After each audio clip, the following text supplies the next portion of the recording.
ঠাকুর শ্রীরামকৃষ্ণ দক্ষিণেশ্বরে মন্দিরে ভক্ত সঙ্গে তৃতীয় পরিচ্ছেদের দ্বিতীয় অংশ।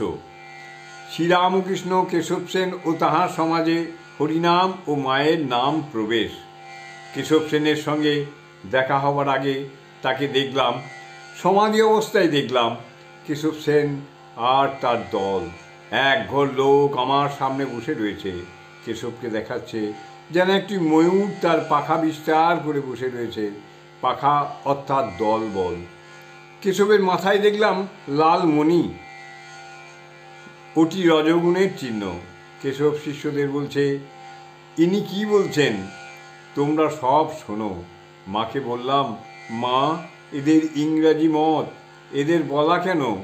তারপর মা বুঝিয়ে দিলে যে কলিতে এরকম হবে, তখন এখান থেকে হরিনাম আর মায়ের নাম ওরা নিয়ে গেল। তাই মা কেশবের দল থেকে বিজয়কে নিলে, কিন্তু আদি সমাজে গেল না। নিজেকে দেখাইয়া এর মায়ার ভিতর একটা কিছু আছে, এই অর্থাৎ আমার ভিতর একটা কিছু আছে। গোপাল সেন বলে একটি ছেলে আসতো, গোপাল সেন নামে একটি ছেলে ঠাকুর কাছে আসতো, অনেক দিন হলো। এর ভিতর যিনি আছেন, গোপালের বুকে পা দিলে সে ভাবে, বলতে লাগলো, তোমার এখন দেরি আছে, আমি ওই হিকদের সঙ্গে থাকতে পারছি না। তারপর যাই বলে বাড়ি চলে গেল। তারপর শুনলাম দেহত্যাগ করেছে।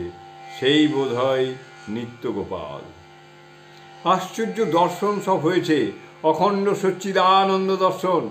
আর ভিতরে দেখছি মাকে বেড়া দেওয়া দুই থাক, এক ধারে কেদার চুনি আর অনেক সাকারবাদী ভক্ত, বেড়ার আরেক ধারে টকটকে লাল সুরকির কাঁড়ির মতো জ্যোতি, তার মধ্যে বসে নরেন্দ্র সমাধিস্থ।